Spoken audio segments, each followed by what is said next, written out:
Hi all, എല്ലാവർക്കും ജിക്സ് PSC അക്കാഡമിയുടെ പുതിയ വീഡിയോയിലേക്ക് സ്വാഗതം. ഇപ്പം നമ്മളിന്ന് നോക്കാൻ പോകുന്നത് ഒരു Q&A സെക്ഷനാണ്. അതായത് പ്രീവിയസ് ഇയർ ക്വസ്റ്റ്യൻ പേപ്പറിലെ കുറേ ഇമ്പോർട്ടൻ്റ് ആയിട്ടുള്ള ക്വസ്റ്റ്യൻസ് നമ്മൾ ക്വസ്റ്റ്യൻ ആൻസർ രൂപത്തിൽ ചോദിക്കുവാണ്. അപ്പോൾ ഞാൻ ക്വസ്റ്റ്യൻ ചോദിക്കുമ്പോൾ അതിനോടൊപ്പം തന്നെ ഉത്തരം പറയാനാകുമോ ഇല്ലയോ എന്ന് ചെക്ക് ചെയ്യുക. അറിയാത്തതായിട്ടുണ്ടെങ്കിൽ നോട്ട് ചെയ്ത് വെച്ച് തന്നെ പഠിക്കുക. ഓരോ സമയവും വിലപ്പെട്ടതാണ്, അത് ആ രീതിയിൽ യൂസ് ചെയ്യാൻ വേണ്ടിയിട്ട് ശ്രമിക്കുക.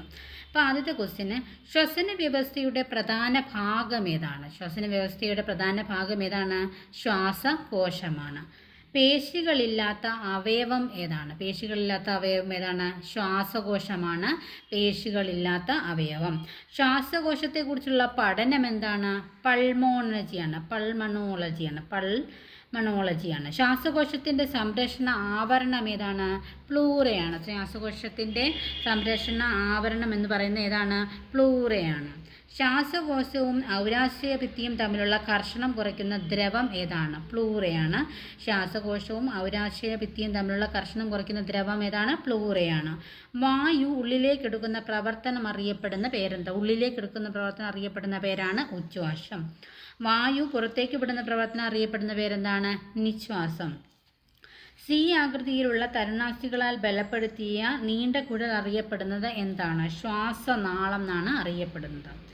ഇരു ശ്വാസകോശങ്ങളിലേക്കും പോകുന്ന ശ്വാസനാളത്തിൻ്റെ ശാഖകൾ അറിയപ്പെടുന്ന പേരെന്താണ്? ശ്വസനി എന്നാണ്.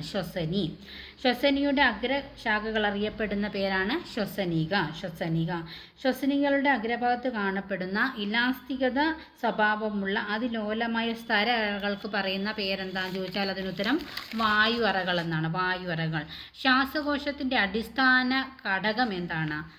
ആൽവിയോലികൾ. ശ്വാസകോശത്തിൻ്റെ വാതക വിനിമയം നടക്കുന്ന വായു അറകളാണ് ആൽവിയോലികൾ.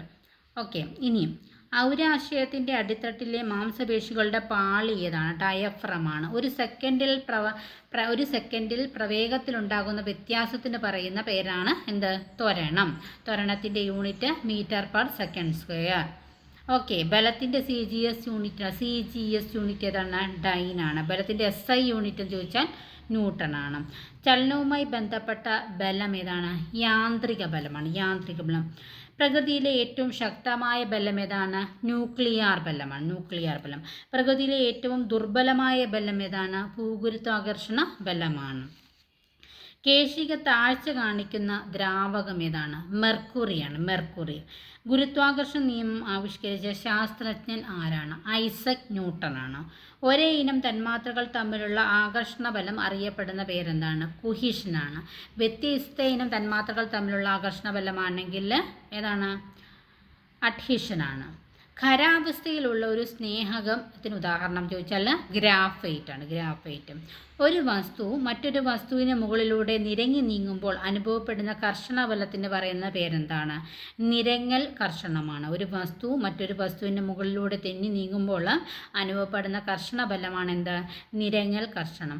ഒരു വസ്തു മറ്റൊരു വസ്തുവിന് മുകളിലൂടെ ഉരുട്ടി നീങ്ങുമ്പോൾ അനുഭവപ്പെടുന്ന കർഷണ ബലമാണ് ഏത്? ഉരുളൽ കർഷണമെന്ന് പറയുന്നത്. ഇത്രയും ക്ലിയർ ആണല്ലോ. ഇനി ഇന്ത്യൻ പാർലമെൻറ്റിൻ്റെ അധോസഭ ഏതാണ്? ലോകസഭയാണ്. ഇന്ത്യൻ പാർലമെൻറ്റിൻ്റെ അധോസഭ ലോകസഭ. ജനപ്രതിനിധി സഭ എന്നറിയപ്പെടുന്നത് ഏതാണ്? ലോകസഭയാണ്. ലോകസഭയെക്കുറിച്ച് പ്രതിപാദിക്കുന്ന ഭരണഘടനാ വകുപ്പ് ഏതാണ്? ലോകസഭയെക്കുറിച്ച് പ്രതിപാദിക്കുന്ന ഭരണഘടനാ വകുപ്പാണ് 81ാം വകുപ്പ്. ലോകസഭ രൂപീകൃതമായത് എന്ന്? 1952 ഏപ്രിൽ 17. ലോകസഭയുടെ ആദ്യ സമ്മേളനം നടന്നത് 1952 മെയ് 13. ലോകസഭയുടെ പരവതാനിയുടെ നിറം എന്താണ്? പച്ച നിറമാണ്. ലോകസഭയിലേക്ക് തിരഞ്ഞെടുക്കപ്പെടുന്ന പരമാവധി അംഗങ്ങളുടെ എണ്ണം എത്രയാണ്? 550 രാജ്യസഭയുടെ നിലവിൽ വന്നത് എന്നാന്ന് ചോദിച്ചാൽ 1952 ഏപ്രിൽ 3. രാജ്യസഭയുടെ പ്രഥമ സമ്മേളനം നടന്നതെന്നാണ്? 1952 മെയ് 13. ഏറ്റവും ദൈർഘ്യം കുറഞ്ഞ ലോകസഭ ഏതാണ്? 12ാം ലോകസഭയാണ്. കേരളത്തിലെ ലോകസഭാ സീറ്റുകളുടെ എണ്ണം എത്രയാണ്? 20. ലോകസഭയുടെ അധ്യക്ഷനാരാണ്? സ്പീക്കറാണ്. ലോകസഭയുടെ ആദ്യ സ്പീക്കറായിരുന്ന ആളാരാണ്? GV മാവലങ്കറാണ്. ലോകസഭാ സ്പീക്കറായ ആദ്യ വനിതയാരാണ്? മീര കുമാറാണ്. ഇത്രയും കാര്യങ്ങളൊക്കെ പെട്ടെന്ന് ക്ലിക്കായല്ലോ. പെട്ടെന്നൊരു ചെറിയൊരു റിവിഷൻ പോലെ ആയില്ലേ, പെട്ടെന്ന് കുറേ ടോപ്പിക്കുകൾ ഓടി അവിടെ ഇവിടെയൊക്കെ തട്ടി തട്ടി നമ്മൾ ഡിസ്കസ് ചെയ്തു. അപ്പോൾ ഇത്രയേ ഉള്ളൂ. ഈ ഒരു ചെറിയൊരു വീഡിയോയുടെ വൈൻഡപ്പ് ചെയ്യുകയാണ്. നെക്സ്റ്റ് ക്ലാസ്സിൽ വീണ്ടും കാണാം. അതുവരെ എല്ലാവർക്കും ബൈ.